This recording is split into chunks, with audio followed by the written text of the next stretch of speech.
You're welcome to the second edition of Couples Time, coming to you from the Kontagora Diocese media.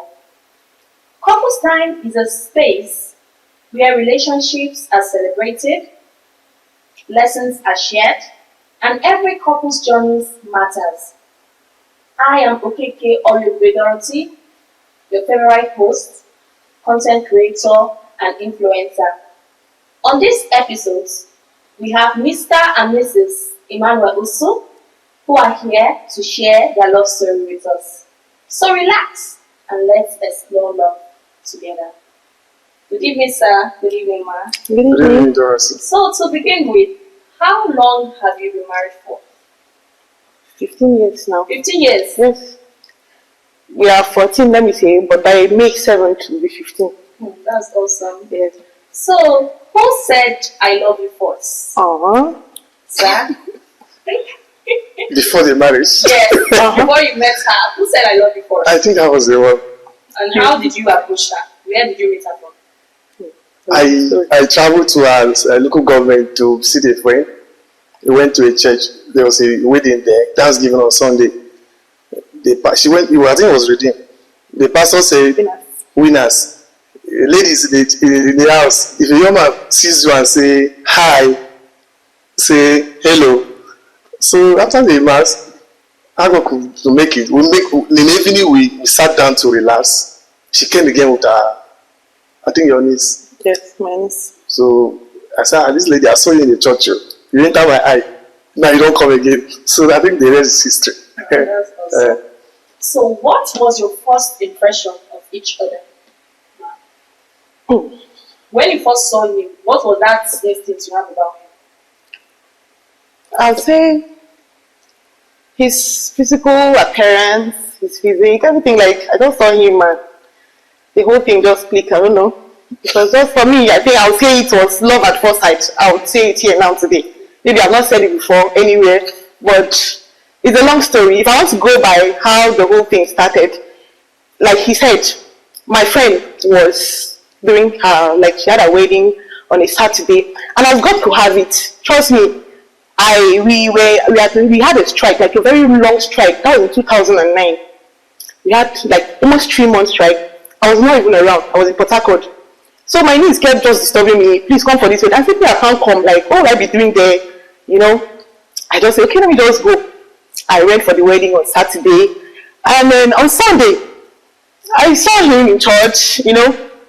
Then in the evening, just like he said, there was a kind of reception after the whole thing now by the couples, and you know, so we were just sitting like, my niece just said, then he drove in with his friend. The friend drove him in, and we were like, see this guy that we saw in church, we just sat, we talked, the conversations were very interesting, you know. And from there, we went back to Calabar. Everything just kicked off from there. That's lovely. So what is the sweetest thing you love about your spouse? She can cook. Ouch! Men are I carry it outside.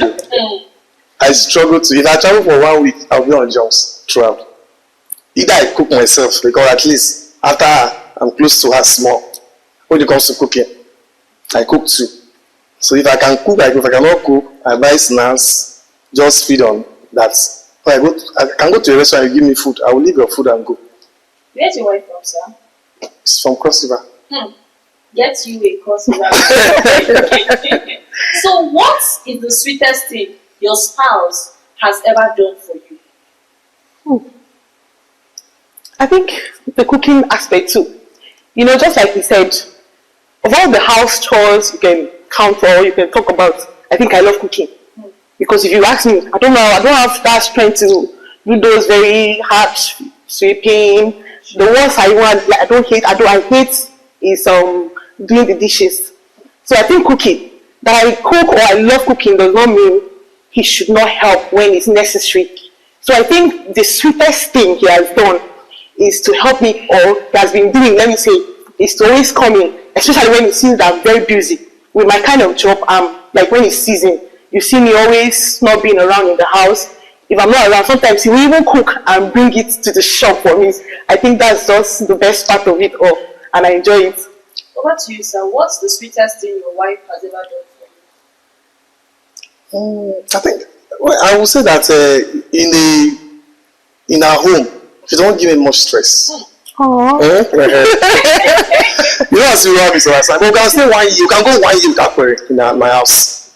She's not the kind of woman that will come and tell me, I've seen this rapper. They say it's Anko 50,000 or 100,000. She's not giving me pressure. And maybe because I'm playing to her too. Because I let her know how much I'm earning. This is what I have. This is my ATM machine. This is my PIN. I will play that level. So I think that one, the peace of mind alone is worth more than money. So what do you think your partner loves the most? Generally. Yes.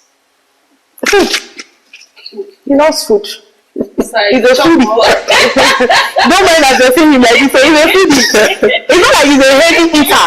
Like recently, he's not that heavy. But if he wants to eat, he wants to make sure that the food is very okay. Like everything is on point. So he will go to any length to make sure that the food is very okay for him. The nutrition, everything should just be in place. Interesting. Yeah. So, Sam, what is the best thing your wife loves most? One thing she loves so much that she cannot do without. Udara. I'm very well. If I travel, I will not fight. So this is, I don't really know. It sounds really emotional. So, what is your spouse's biggest fear? That thing where you don't see your husband in fear if it will happen. I don't know. I think it's poverty. You know, poverty. He's not really a billionaire yet, or he's not there yet. But this fear of not being able to provide for the family, you know, he has this saying that there's no way he'll come back home and his kid says they're hungry and he will say, I don't have money, or there's no food in the house. That's his theory. And he has always kept to the needs of the family. And he has always meet up. Like, he will meet up that point. No matter what he's going through, he won't come back and be feeling depressed, this, that. He won't even show it. Like, it's only me who is the wife that will understand. The kids will not understand. Just like they'll say, kids don't care whether you have money or you don't have money. All they want is, when they need this thing, you give them that time they need it. Food, school stuff, everything they just want, just give it to them. And he's that person that at any point in time, even if he does not have, he will try his best to see that you meet up. So what about you, Sam? What's your partner's biggest fear? I think she doesn't have any fear. The fear is that maybe if I'm not there tomorrow, you understand? Like I always tell her, my prayer is that get something that you can do very well. Then let the children grow that you can take care of themselves. I'm not one person that won't want to stay for 90, 100 years. If my children can take care of themselves, and then I know that if I'm not there, they can be fine. I'm okay. And when we are here, you know, in the north that there's insecurity. Most times I want to travel. Where are you going to? Like, you know, she'll be scared. Because you know, when the head is not there, there's problem. It will not take up to 1 hour. You will start feeling that there's a vacancy in that home. So what's your partner's most annoying habits? That thing you don't like that your partner is doing. What is his most annoying habits? Okay. I'll say the way he eats. You know, it's always like I don't know for this your ajapota way they always do. Like I don't know for this your kind of like the way you just use the spoon. I don't check out like not between and like I get so irritated. But then again, we must stay together, and those things are very normal. So what about you? So what's that you don't like my wife is doing? It's something when she's hungry, that way she will go to the kitchen. And then most like she'll condition you to eat what she wants to eat. You know something your wife likes pepper. You have to go into it. She will cook okra and put plenty pepper inside. You have to eat it. When you say I'm hungry, I want to eat, she will see me lie down until she's hungry too. So this is a quick question. Who is more likely to forget an anniversary? Like, inside the talk now, who they feel forget say now on our anniversary? I'm the one. Definitely. Always like that. Definitely. Their way. I don't understand. All right. Who takes longer to get ready? Make up 1 hour. I do. That's 1 hour. So, what has been the most challenging moment in your marriage, and how did you overcome it? Challenging moment. There have been a lot of challenges, you know. If anybody comes out and tell you that in their home they've not faced any challenge, that person is lying. You know, for me the biggest challenge was leaving Calabar to the north, to Niger State. It was one of my toughest decisions. I just finished school. I think I finished in 2013, trying to sort myself, and I was like, he came one day, I was like, there's a job somewhere. I said, I was happy at first. Please for me to hear that Niger State. Like Niger State, how? Like, how did you get to Niger State? Like, you left all these nearby areas and you're going to Niger State. Like, how is it connected? You know? And at first I told him, I'm not coming, no. You have to go alone. You know? It was a very big issue. Like, it wasn't really big, but there was back and forth, like going this one, that one, and then people would be like, you want to leave your husband? I said, that's not me. I have to also sort myself. And he now said, what if that's where God is going to also bless you? What if you're staying here and God is going to bless you that side too, or something is going to happen? Like, let's just stay together. And with somebody that if even when we were dating, we were courting, if he does not see me for 2 weeks, he said he cannot deal with this time relationship. It's not as if I'm not around, or maybe I'm busy in school and he's busy or something. They tell you cannot deal with this time, that what we are doing here is this time relationship. And so he's not that kind of a person that wants to stay in here or the partner is the other side. So he just thought, okay, he had to convince me, talk, and it wasn't easy. And for me, I think that's the most challenging part of this marriage. For 15 years, I had to struggle with coming here, and eventually I'm here, and I think it's worth it too. Thank you so much. What about you, sir? The most challenging moments in your marriage and how you overcome it? Challenging? I think the first shock was, I think we married September after our marriage. In May. The mother called me, I think it was in August. We spoke in the morning that you got married in June. In-law, send money, your wife is pregnant, let me buy some cricket that will come from you. We did that. Then suddenly one morning they just called us that the woman slept and did not wake up. So the call, it was early in the morning and the place was still very quiet. The niece that called me, don't tell Ojo, the mother is dead. I can still record that voice 15 years back. So at that point, and she was the firstborn, or she's the firstborn with 4 or 5 behind her. She has no job, she was still a student. And so I think I'm happy. When I went on this Christmas, I saw the siblings, they are doing well. I'm happy that some of them, meeting them at the age of 5, 6, 7, they are going on to become big women and big boys doing businesses and doing other things for themselves. That period was not easy. He was still in school, trying to manage all of that together, bringing her up. Then when this job came, I said, "Ma, we have to move." I knew it was not easy for her. She abandoned her own career. She had to follow me. And when we came here, we have been here for how many years now? So, but most times, those memories will come. She will tell me, I've just followed you to the north. I'll be here in the north, you know. But we will thank God. I always tell people that it's not where you are, but what you are doing. That's my philosophy.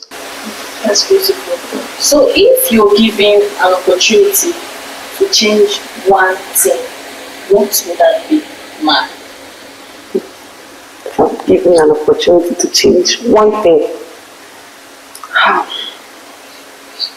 it will be going back to my place. So you don't like this? Like, I have never, for the past, like, we've been in this place for like 14, is it up to 12? Okay, let's say 12 years now. 12 years. Give me a 2014 now. I've never been, I'm trying to, I think every day if you ask me, I'll tell you I'm trying to adapt. They'll say, just try. I say, I'm still trying. I don't know how long it's going to take me, but I am still trying to adapt to this system. It's a different system from where I'm coming from, like, so I'm trying to adapt. So what about you? If you're given an opportunity to change one thing, what would that be? I don't think I need to change anything. I'm okay. I'm okay with what I'm doing. And like maybe my wife, sometimes if she's angry, she can bone things for 1 week. But me, my own, I will just, but once I finish, I drop it there. By tomorrow, myself, I don't have her. She go carry her face, they go. So how do you handle misunderstanding in the family? If there is bad news, how do you both handle it? Is it quarreling, physical assault, or mental assault? I've not raised my hand on my wife before, since I'm married, even when we're cutting. But I think where the marriage is sweet is that because of my level of education and my level of exposure, issues that would have brought problems that neighbors will hear, I don't look at them as issues. I will just sleep over them. When I wake up in the morning, I say, woman, see this thing you did, like this. I don't like it. We go ahead. I'm not saying we will have misunderstanding, good and fine, but we've not had any serious challenge, because in marriage there are boundaries. There are some things you won't do, because maybe you have a female friend, she can't just call you odd hours or send you messages or send you videos, you have news and all of that. In my house, there's no password on my phone. Everybody will press my phone in my house. My keys, my wife, everything in my house is free. You use it but then there are boundaries. So we don't have much issues. Like I was telling one of my friends, because my wife made me, I said, I want to cut my hair. I said, go and cut it. It will make you fine. She cut the hair, came and said, I want to tint it. I said, go and tint it. He came and said, it's gold. She put brand. He came and said, you want to use gold. I said, any color you want to use, I'm fine. Today she's not putting attachment. So but some men would have said, no, in my house you cannot cut your hair. The woman cannot do that. I'm the man of the house. That may look at cause separation. So me, I see things that I just see things. All I just do is my own is wake up in the morning, it's money I'm looking for. Not all those small issues. Once the wife doesn't cross the boundary, finish. So we have never called our sponsor for once to come and settle our problem. Or call my mother or my sisters. Because in my house I'm the only son. I have 7 sisters. But they are all married. None of them has come into my marriage to say, Madam Alpha. And even when I was dating my dad said I was not laughing. Say, you're just small, we want to marry. Can you take? I know that today they are shocked that for 15 years I've not called them to come in and settle my marriage. So it's God anyway. So if there's one thing they call you now, for example, they call you and say, your wife did this. What is that thing that you know your wife can never do, even in your assets? My wife can never steal. She can never steal. In my house, nobody steals. I've never kept a thing in my house and come back and say it's missing. I think we have inculcated that in our children too. My children cannot pick anything that does not belong to them. And so, but if you tell me that my wife is stubborn outside, I will tell you she can do it. I will tell you yes. Okay. Ma, over to you. What about it? What's that one thing you know your husband can never do? Take what does not belong to him. Just like he said, stealing. Okay. He's somebody that when he sees something that is not right, he'll tell you. So I think he goes that way too. There's no way he'll take what does not belong to him. There was an issue that came up one time. When I heard it, it was like, people are not serious. As far as I'm concerned, he didn't do it. Like, it's not him. This is the person I've been with. I don't need somebody else to come and tell me about him. So he can't do such, That's just it. Just like you have said, we have inculcated it to our kids. My kids came back from school one day, I think a few weeks back. Mommy, some set of students stole money from their parent or from their father or something in the house, the other person and I was like, the day I hear that my son or my daughter, without you hear that something night, I hear. And my boy said, what will I be doing with that kind of money, mommy? What will I be doing with that kind of, even if that boy picks 10 naira in the house, anywhere, 5 naira, he will just mean it and come and say, let me see your money. I said, 5 naira now, you tell me, is it 5 naira? It's money now, for me, I think that's just that one thing. And there are a lot that I know that on a very good day, he would not dare do because of his principle and his kind of person. So if your husband wins the lottery, what's that one thing you know he's going to buy from that place where you're wrong? But what's that one thing you know he's going to buy? Car. A car. He loves cars. Beautiful. He loves cars. Like, he's somebody that wants this comfort, especially when it comes to cars. He'll tell you, if I'm not driving, like, my body is just, I can't be climbing back, especially when we came here. Like in Calabar, even in Calabar, he was driving before we even came here. So when we came here, this bike of a thing, and he doesn't even know how to drive bike. You understand? So, and he's even scared of entering bike. You see him sitting in the bike, you think he's an old person. You know, so I think it's just that comfort. So his car. So, sir, what about you? What's that one thing your wife definitely gets it when she wins the lottery? She will buy some wig. She orders some wig online. Take care of herself well. She will not come and say, "Mine, there's nothing about here. What do we do? I have to keep family." You know, the women money is their money. Husband money is money for the house. That's beautiful. So, what's your wife's favorite food? What's your favorite food? I don't have a favorite food. Are you serious? I do have. I'm not selective. I'm not very keen. But she likes okra soup. But just soup, anything. What's your husband's favorite color? White. White. What's your wife's favorite color? I don't have a favorite color. I don't have anything best for me. I'm not very particular with the color. Anything that will just bring me out, I'm okay with it. So how will you handle a man who has friends that lead him astray? It's a very difficult one. I'll tell you the truth. I would say it's not easy to come by. Like, you just have to balance the whole thing. Don't make it too obvious that, okay, this person is... You just try your best. For me, I would say, you just talk to your husband. Talk to him. Try to make him see it. But trust me, some men don't even listen. Some men will tell you, oh, this person is okay. There was an issue that came up. I was just like, and if you know, we are always very conscious of these little things because we are very observant. If you could watch, I told him about a particular person. I said, this person, you have to be very watchful. It's not in a wrong way, but just be mindful of the way you do your dealings, your things with this very person. You know, and when it backfire, he came back and was like, see, oh, these are the... I said, tell me to see. I have told you that this person is person. It's not because I want you to cut off from that person. Just be cautious and be very careful with the way you talk with this person, and everything will be fine. Just for the man to understand you too and know that, okay, my wife is not trying to put me and this person in loggerhead. You know, some men will see that, okay, you don't want me to have friends so you can be in control. No, that's not it. As a man out there, you have to listen to your wife, because sometimes what they see is different from what you're saying. Same way with the man too, the woman too. You sometimes have to listen to, oh, your husband is telling you, oh, this person is, you know, you have to also watch. Just be watchful and try to see what that person is talking about. Beautiful. So over to you, sir. What will you, or how will you handle a wife who gives bad company? I used to tell my wife, if I tell you one thing, 2, 3, you don't hear, I'll carry go to you. It's as simple as that. I don't want stress. If you have a friend and I say, this is your friend, I don't like her, and you don't stop, I warn you 1, 2, 3. And I don't keep bad friends. Back then, I don't never have friends.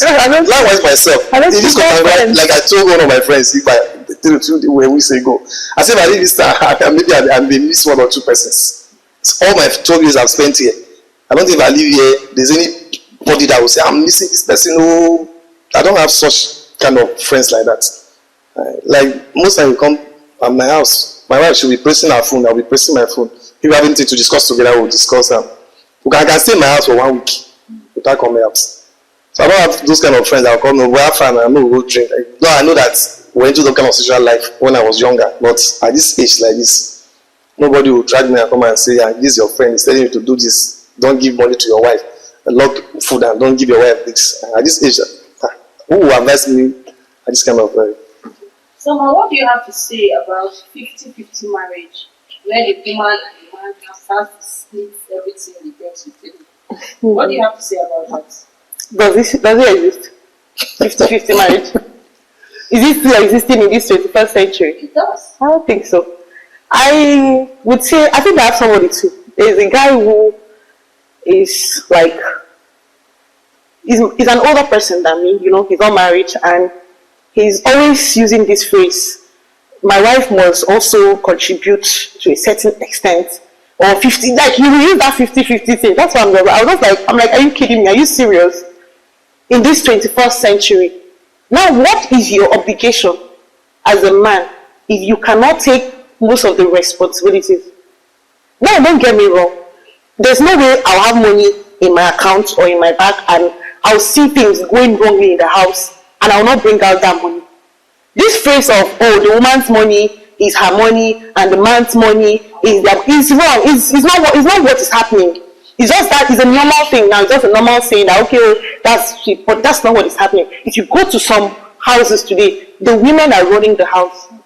But you won't hear them come out and say, oh, I'm running the house or this. But there are men who, when they're running the house, they'll tell you, oh, my wife is not doing anything, my wife is not bringing, my wife is not helping, she's doing this, like, you know, all those kind of stuff. You expect the woman to come and do 50-50. Are you going to do 50-50 with her in the labor room? Are you going to carry the baby 50-50? No, now let's do it like that. If I'm pregnant today, I get to a certain age, I say, okay, well, come and take. You get it? So I think men should do better. They should do better. A woman who loves her home would definitely support her husband no matter what. You don't need to tell me to bring him money to the house. There are times I'll go to the market, my husband will give me money, and I'll bring out my own money. I will do my own transfer. And I'll be like, he will come and say, what's the way you buy this? I said, don't even go there. You know how much I add here? Do you know how much I added to this thing? You know? So that's all it. I think men should really do better with this. So what do you have to say? Are you part of the men that say, man, why do to pay 50? Don't let my house my wife have money. Even if I'm broke. If I have my money, I don't know what my wife has money. I know that guy was a man. I don't know how much he has in her account. I will not ask her what is your ATM and all of that. I struggle to see that, okay. Like I used to tell her, if I travel, I will leave my salary ATM in the house. I said, see the ATM. Do you know why I do all of that? Like yesterday, I was on the road to Abuja. I left Kontagora around 10 o'clock. I got to Tegna. I slept. We had to stop there for 4 hours. By 4, I drove to Abuja. I came back, got here around 12 a.m. So if my parents or anything happens to me, and as I was on the road, salary were paid. At that point, my wife will be looking for 100,000. She can't access my accounts. She doesn't know where I keep my ATM. She doesn't have my PIN. I say this salary account, I leave it. If I die today, at least the salary will run for 3 months. The government will pay benefits to the account. If a woman marries another man, she will still take care of the family. No woman can leave her children. Every woman will take care of the children. So for me, 50-50.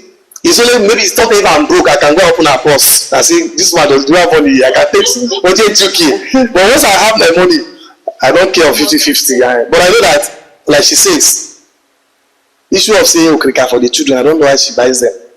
And maybe when I come in to buy clothes for children, it's during festive period. Christmas, Easter, New Year, I give her money to take. But any other thing, every woman goes to the market on Friday, she will buy plain one okrika. From the money I've given to her anyway. For the children. I said, I'm not a man of 50-50. But if my wife parental becomes rich tomorrow, I have to control her resources. Because most of the women, if you don't check them, they will just go and collect one less, 2 million there. They use the money to buy clothes. So what's that one advice you have for younger couples? I think in my 15 years of marriage, just like you have said, I have never involved a third party. Like never. Not even my kids that I know we are very close. And I used to tell her every time, you don't have to be calling me when you have issues. Try to settle it. I could take that early stage, just like my husband would say, I can go for this. I don't want to talk to him. Like, you know. So with time, I started learning, you know, some like his own ways, like not keeping things, taking things too long, try to resolve, you know. So for the upcoming ones or the younger ones, I'll tell you today, don't let anybody pull you out of your home. Because sometimes they'll come and tell you, oh, this one is happening in my own, this one is happening, and it's not happening. They only want you to do what they want you to do, not what they are doing. So you just have to focus on your own, believe more in God, because trust me, it's only God that can save you, save your marriage, and everything will be fine. So what about you, sir? What do you have to? What advice do you have to give to younger couples? For me, for the younger ones coming up, I would advise that if you have a stable job, or you are doing business that is becoming a little bit okay, you can marry. I used to crack joke with some of my friends. I say that you carry your children for PTA meeting at the age of 60. When you go, you'll be shaking like this. You go to attend PTA meeting with your child. Because when you marry at 40, 45, you take your gratuity and be training your children. You try, if you have what you can fit them. Because most times, the blessing comes when you marry. When you are single, the money will come, you will not be able to organize it. You will not be lavishing, you go and buy drinks, buy things. So you have birthday party. So people celebrate birthday every year. What's for? With the economy of today, why you celebrate birthday every year? Because when you need to marry and start use that money and start bringing up your children. So once you have something that can fit the children, you marry. And when they say that way, they will say two shall come together and they better. Two of you put the resources together and then you will grow better. But not to wait until you want to have like in the way of Adam Smith. Woman is insatiable, the most difficult to be satisfied.